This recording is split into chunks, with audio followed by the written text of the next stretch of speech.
Hi you guys, welcome to Audrey's reading area on this t-shirt Thursday. T-shirt Thursday. My shirt says she-hero. I'm a she and I'm a hero. And you're gonna hear why I say that. Because the story I'm reading today is not coming from a book. I had a training this morning and this story was given for us to read.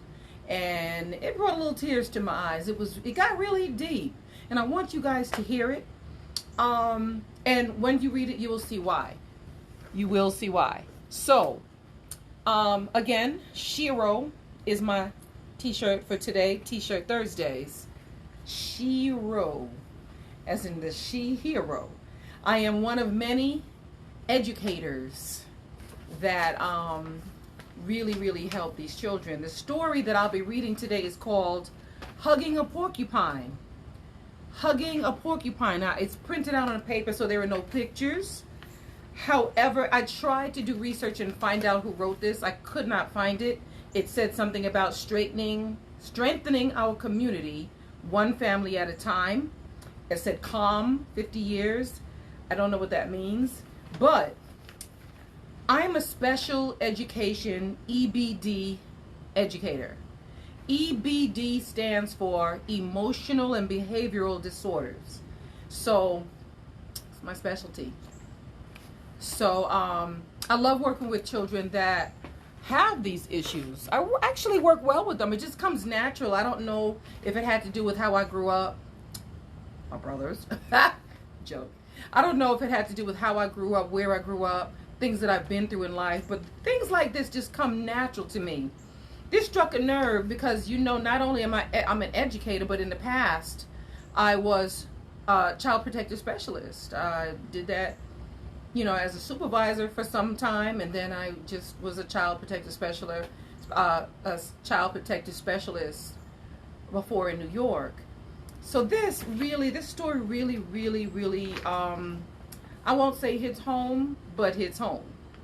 So, don't forget, you guys, before I start reading this very touching story to you, don't forget to click like.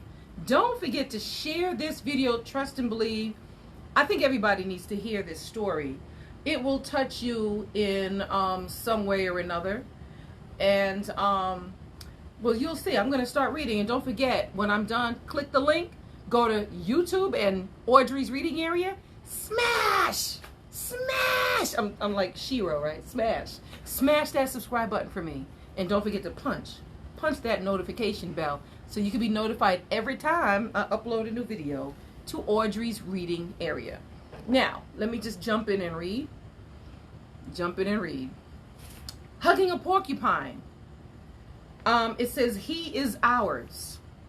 He was ours when he arrived in kindergarten 13 years ago. Precocious, curious, and bursting with spirit. His blue plaid shirt brought out the tint of his eyes, and his bountiful smile brought joy to those around him. He was smart, impish, naturally clever, and full of promise. He was 5. He was ours when learning became more challenging in 2nd grade. When his emerging struggles with dyslexia and distractibility started to manifest themselves in emotional outbursts and disruptive behaviors. He was ours when he began to indiscriminately hit and kick other kids on the playground. He was ours when he drew an intricate picture of a prairie landscape in art class, amazing us all with his innate artistic talent. He was 7. Let me get these papers that I dropped. He was 7.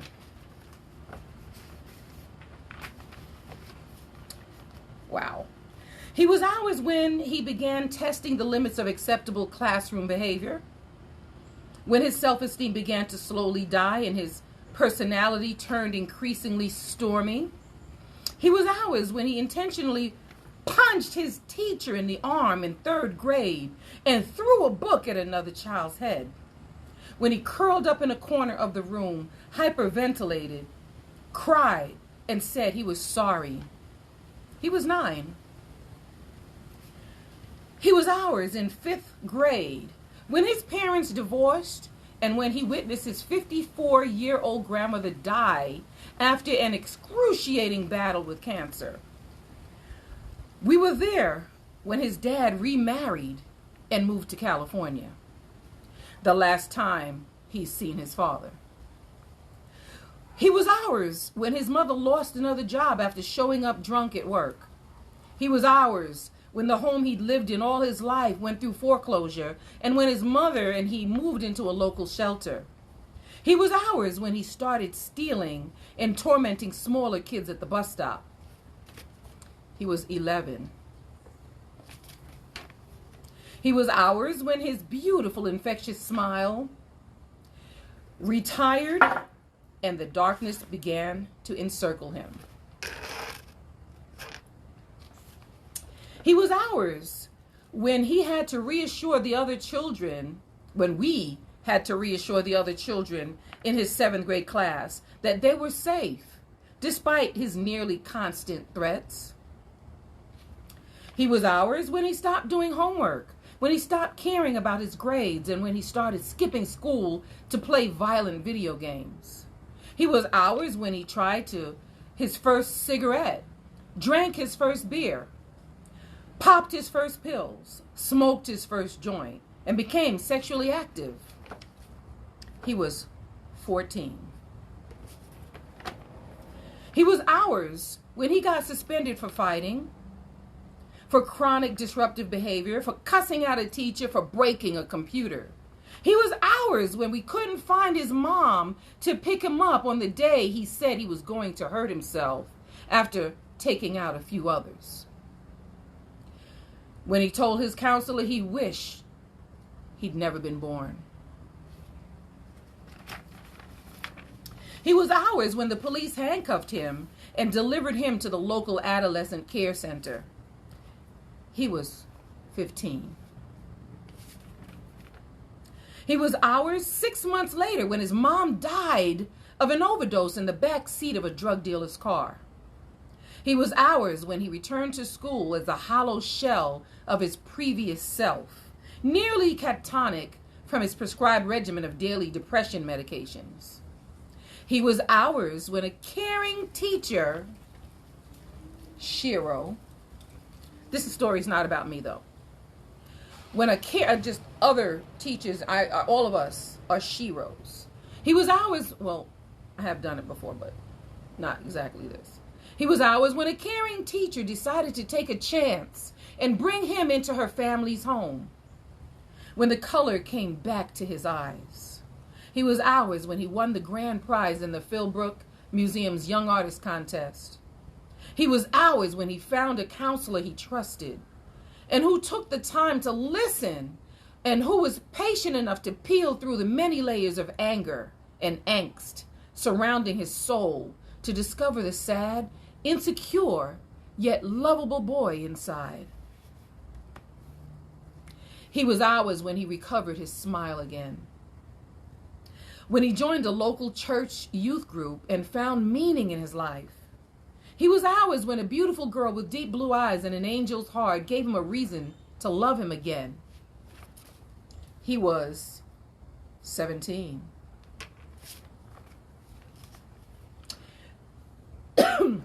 He will be ours when he walks across the stage next month at graduation. When he hugs his adoptive mom and dad and says, "I love you. Thank you for saving my life." He will be ours when he leaves our school in May to become the best version of what he can be. This child is ours. He belongs to us as much as the star quarterback, the future Ivy League scholar, the homecoming queen, the valedictorian. For much of his schooling, he was tough to love. We didn't want to own him. If you have been in education very long, especially in a larger district, you have met him or her. likely more than once. These children frustrate us, make us angry, and cause us to cry. They cause us to question our effectiveness as educators and the meaning and value of our work. It hurts to get close to children like him. It's like hugging a porcupine. But they are ours. And hugging porcupines is occasionally the most important part of our job. A core belief I hold tightly is this: when children are in our schools, they are our kids. And I will say, I call them my babies. I tell them that. I say, y'all are all my babies. And they'll say, but I'm not a baby. And I'm saying, I didn't say you were a baby. I said, y'all are my babies. And they smile when I say that. They are our kids. All of them. If a kid walks through the door of our public school, we should see them, listen to them, see them, listen to them, push them, care for them, support them, and believe in them as if they are our own. When we help these children survive and thrive, academically, socially, and emotionally, we are reminded of the beliefs and passion that power our work as educators. All kids can learn. We know how to teach them. Together we have what it takes. All the kids at our schools are ours. For some, we have but a brief opportunity to do the one thing, the right thing, to change the course of their life in a positive way. What an awesome privilege and frightening burden that is. This much is certain. This boy is ours. And when you take the chance to hug a porcupine like him, the reward will be yours, will be ours, will be yours.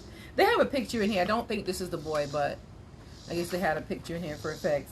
Now you see why I read this story to you.